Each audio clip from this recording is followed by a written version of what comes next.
Blandine Zovo, Faustin Massola et Serge Mwanza.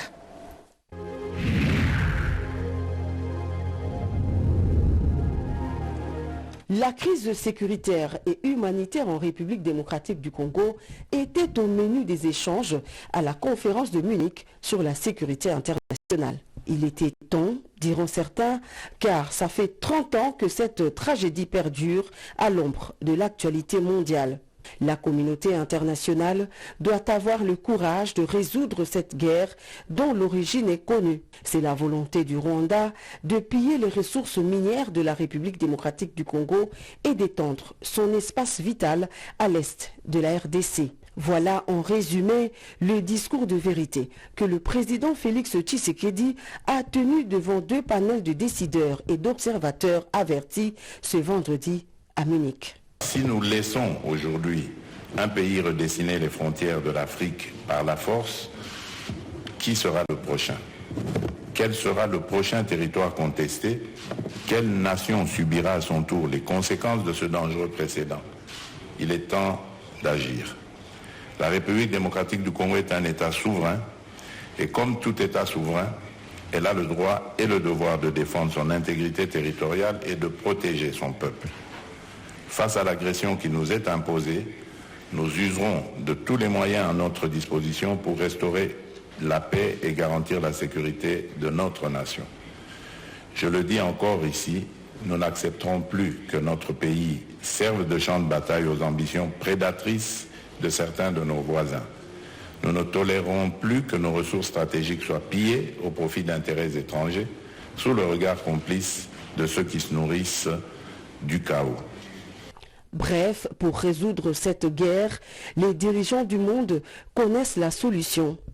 Seul leur manque la volonté politique de mettre en œuvre des sanctions ciblées contre le régime de Kigali. Ceux qui se taisent se mettent debout pour réagir. Parce que se taire, il risque d'être considéré comme être complice de la barbarie qui sévit actuellement en République démocratique du Congo. Donc je compte sur chacune et chacun d'entre vous ici qui a le moindre petit pouvoir, soit de passer un message ou soit de prendre une décision à son petit niveau, quel qu'il soit. Ce serait une contribution symbolique, une contribution qui apporterait peut-être des solutions au drame que vivent nos populations à l'est de la République démocratique du Congo. Concernant un éventuel dialogue direct avec le M23, le chef de l'État a été clair, il s'agit d'un leurre et d'une option impossible. Ce n'est pas une question d'ego, une question d'orgueil ou d'arrogance lorsque nous refusons de parler directement avec le M23. D'abord, la première raison, c'est parce que le M23 a massacré des populations et a bombardé des camps de déplacés où il y avait des femmes et des enfants. Ils ont été massacrés. Donc pour nous, c'est un mouvement terroriste. Et on ne négocie pas, on ne discute pas avec les terroristes. La deuxième raison, c'est parce qu'il y a le processus de Nairobi. Le processus de Nairobi règle la question des groupes armés. Et donc, le M23 étant un groupe armé, il est logé à la même enseigne que tous les autres groupes armés évoluant en République démocratique du Congo. Et il doit avoir le même traitement, donc il doit rentrer dans ce cadre. La troisième raison, c'est parce que le M23 est un mouvement, j'allais dire, qui est vide de contenu. C'est en fait un supplétif du Rwanda. Le M23 est une sorte de paravent que le Rwanda met, mais en réalité, derrière, c'est l'armée rwandaise et donc le Rwanda qui se bat. La preuve de ce que je dis, c'est que dans le processus de Luanda en Angola, nous avons discuté avec le Rwanda. Si le Rwanda n'avait rien à voir dans ce conflit, pourquoi est-ce qu'il répondait aux invitations du facilitateur pour discuter avec la République démocratique du Congo? Et enfin, c'était aussi l'occasion de démasquer la vraie nature de l'AFC, l'autre composante de la rébellion. Je n'ai absolument pas l'impression que l'opposition qui a pris les armes, qui a fomenté avec le Rwanda ce coup contre la République est dans son bon droit. D'ailleurs, la preuve, c'est que les vrais commanditaires se cachent. Et le vrai commanditaire de cette opposition, c'est mon prédécesseur, c'est Joseph Kabila. Mais il ne l'avoue pas, il n'assume pas ses actions. Il y a donc deux composantes de la coalition qui attaquent la République démocratique du Congo. D'un côté, les terroristes du M23, une coquille vide et une marionnette du Rwanda. De l'autre, l'AFC, une création de Joseph Kabila. Voici les deux facettes du mal qui veut détruire la République démocratique du Congo. Mais ils ne réussiront pas leur œuvre macabre, car le peuple congolais ne se laissera pas faire. La défense de la patrie est un devoir sacré.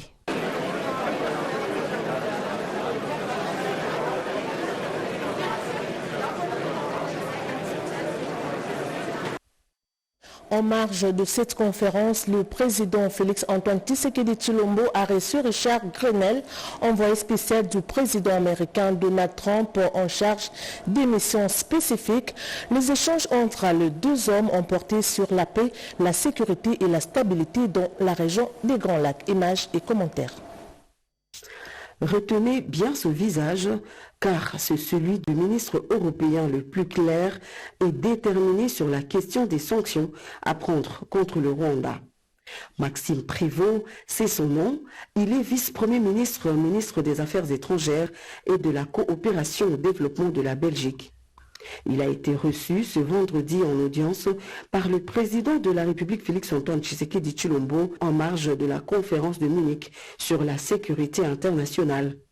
Tout comme il l'avait fait récemment devant les parlements belges et européens, aujourd'hui en face du président Tshisekedi, le chef de la diplomatie belge a réitéré son soutien à la République démocratique du Congo et a fermement condamné l'agression menée par Kigali et ses alliés terroristes du M23. Écoutez, j'ai souhaité rappeler au président Tshisekedi toute notre préoccupation par rapport à la situation à l'est du Congo avec cette violation de l'intégrité territoriale du Congo que nous condamnons et redit également notre indignation quant au rôle du Rwanda qui effectivement en sous-main vient soutenir le M23.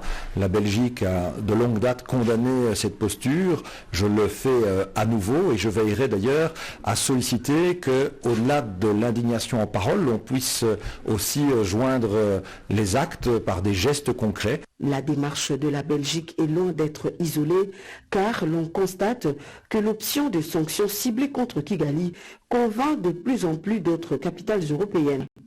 Pour Maxime Prévost, il s'agira d'abord de déclencher la suspension du dialogue politique et sécuritaire avec le Rwanda et ensuite d'annuler le protocole d'entente sur les matières premières critiques entre l'UE et le Rwanda. Du reste, pas plus tard qu'hier, le Parlement européen, dans une très large majorité, a adopté une résolution pour demander la suspension aussi de l'accord sur les minerais.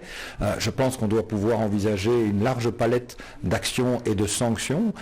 Et j'ai moi-même d'ailleurs demandé, dès lors que je suis également en charge, pas seulement des affaires étrangères, mais également de la coopération au développement, que l'on puisse analyser dans quelle mesure mettre un terme aussi au programme de coopération au développement que la Belgique entretient maintenant avec le Rwanda, parce qu'il faut que la pression diplomatique, que la réaction internationale s'intensifie pour s'assurer d'un réel cessez-le-feu sur place. Plus tôt dans la journée, le chef de l'État Félix-Antoine Tshisekedi Tshilombo a reçu Richard Grenell, envoyé spécial du président américain Donald Trump en charge des missions spécifiques.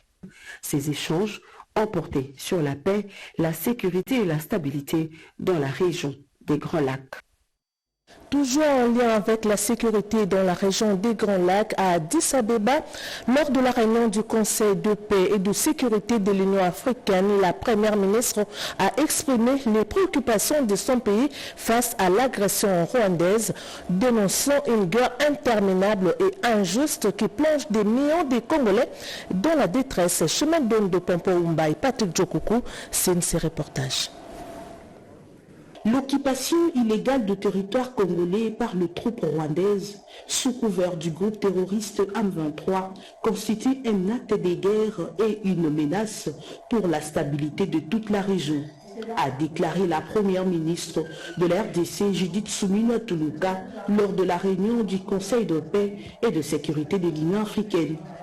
Son intervention a résonné comme un cri de cœur pour la souveraineté de la RDC, résistant à l'agression extérieure et a provoqué une onde de choc, notamment chez le président rwandais Paul Kagame, qui a acculé par sévérité n'a eu de choix que de quitter la séance.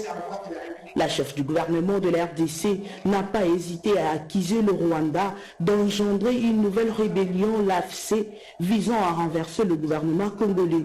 Excellence, Madame et Monsieur les chefs d'État et de gouvernement, l'histoire retiendra ce moment. Sans l'agression d'un État membre quant à nous, l'Union africaine a-t-elle été à la hauteur de ses principes ou a-t-elle failli à sa mission? Alors que le Parlement européen vient de voter à une écrasante majorité une résolution contraire qui condamne le Rwanda pour sa violation de la souveraineté de la République démocratique du Congo, ainsi que son implication dans le pillage et l'exploitation illégale des ressources naturelles de la République démocratique du Congo, assortie de sanctions, y compris la suspension du l'accord du Rwanda, l'Afrique ne peut pas se permettre d'être spectatrice de sa propre désintégration. Chaque État ici présent, c'est que l'agression contre un pays aujourd'hui peut devenir l'agression contre un autre demain. Tolérer cette guerre, c'est ouvrir la porte à d'autres ambitions déstabilisatrices ailleurs sur notre continent. Nous parlons sans cesse de l'Afrique qui parle d'une seule voix, d'unité africaine, de solutions africaines aux problèmes africains. Mais que va-t-il ainsi si lorsque l'un de nous est attaqué, nous choisissons le silence, alors que le monde africain nous a. Excellence, la République démocratique du Congo ne payera pas. Mais il est de votre responsabilité d'empêcher que cette guerre devienne un précédent fatal pour toute l'Afrique. Est-ce cela l'Afrique que nous voulons en 2025? Judith Suminwa Tuluka a fait entendre la voix de son pays avec une intensité et un engagement décisif, plaçant les enjeux sécuritaires et humanitaires de la RDC au cœur du débat de l'Union africaine. À Kindu, le gouverneur de province a tenu à rassurer la population, contrairement au rumeur. La sécurité à l'aéroport national de Kindu est pleinement assurée et les forces en place n'ont jamais abandonné leur poste. Reportage. Le gouverneur de la province du Maniema, Moussa Kabankobi Moïse, appelle la population au calme et à vaquer librement à ses occupations. Ce message d'apaisement est consécutif aux folles rumeurs selon lesquelles l'aéroport national de Kindu n'est plus sécurisé. Dans une interview accordée à la presse ce samedi 15 février 2025, à l'aéroport national de Kindu, l'autorité provinciale a rassuré que tout est en ordre et le dispositif sécuritaire de l'aéroport est bien en place.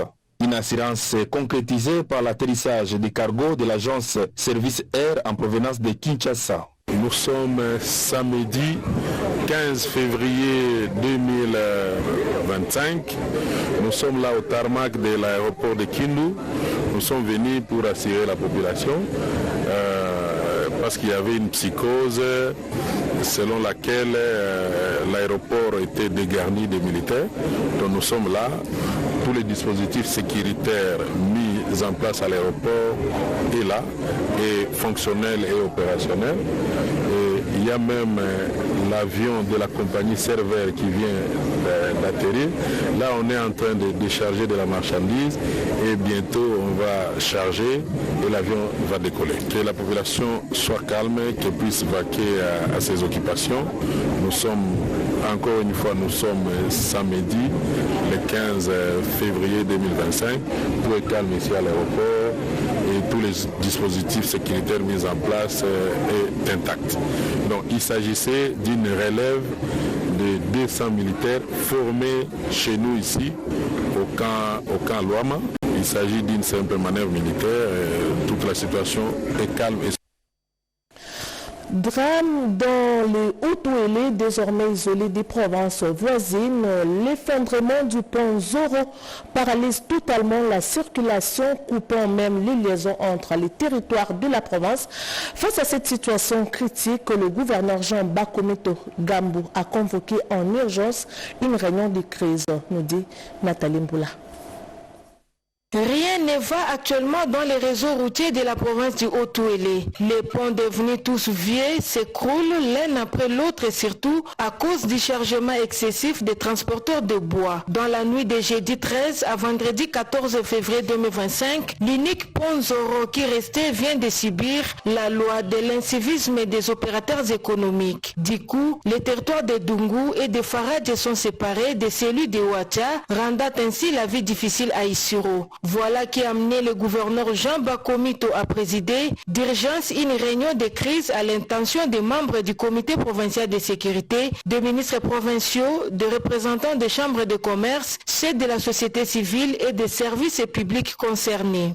Le pont qui vient de s'écrouler encore, le pont Zoro, la province est totalement enclavée. Toutes les voies qui mènent vers Isiro sont coupées et cela va avoir une conséquence terrible sur le plan économique, sur le plan sécuritaire et même sur le plan social. C'est comme ça que nous sommes réunis avec tous les services du gouvernement provincial, les services de sécurité et les autres services pour voir quelles sont les pistes de solutions pour trouver des solutions palliatives. Quelques mesures d'urgence sont prises afin de soulager les souffrances de la population. Nous allons voir comment mettre 2-3 bacs rapidement. Nous allons également dépêcher des équipes sur le terrain pour voir quelques routes de contournement. À dire vrai, nous sommes complètement coupés. Signalons qu'au moment où s'écroulent ces ponts sur la route provinciale 426, les routes nationales 25 et 26 sont aussi coupées d'Isiro à la suite de l'effondrement des ponts Embo et Bomukandi non encore réhabilités. Et puis, 8 personnalités de l'Ituri et du Nord Kivu ont été honorées par l'Université internationale chrétienne pour la Bible basée à Nairobi, une distinction qui vient saluer les loyaux services rendus dans leurs différents secteurs de vie. Le point avec Junior Selemani. Un travail bien fait mérite une récompense. L'Université chrétienne internationale pour la Bible basée à Nairobi a tenu à honorer certains compatriotes qui se sont distingués dans l'exercice de leur profession dans la vie active. Parmi le 8 lauréats figure Madame Espérance Chika dans le secteur social et de développement, ainsi que le Kuni Nembe Thierry de l'ISP Bunia dans le secteur de leadership transformationnel. La cérémonie de remise des diplômes d'honneur appelé Honoris Causa au lauréat a eu lieu ce samedi à Bunia. Pour l'un des bénéficiaires, le Kounembe Thierry, ce diplôme et le couronnement d'un travail bien fait. Sentiment de satisfaction, pourquoi? C'est le couronnement de travaux que nous avons abattus dans le secteur académique depuis décembre 2010. J'ai travaillé au comité de gestion jusqu'à ce jour comme secrétaire général académique, mais auparavant aussi comme directeur général AI. Donc c'est le couronnement de ce travail qui a été effectué. Le recteur de cette université parle du critère de sélection. Généralement, cela est décerné aux personnes qui, au travers de leur vie, ils ont eu de l'impact positif dans la vie de plusieurs. Des personnes qui ont prouvé certaines pratiques qui ajoutent de la valeur dans la vie des hommes, dans la communauté et au-delà. Parlant au nom du gouverneur de province, le maire policier de Bunia a appelé le récipiendaire à faire encore mieux davantage dans leurs secteurs respectifs. Signalons que ce genre de diplôme vise à encourager les activités menées par des hommes et femmes au profit de la communauté.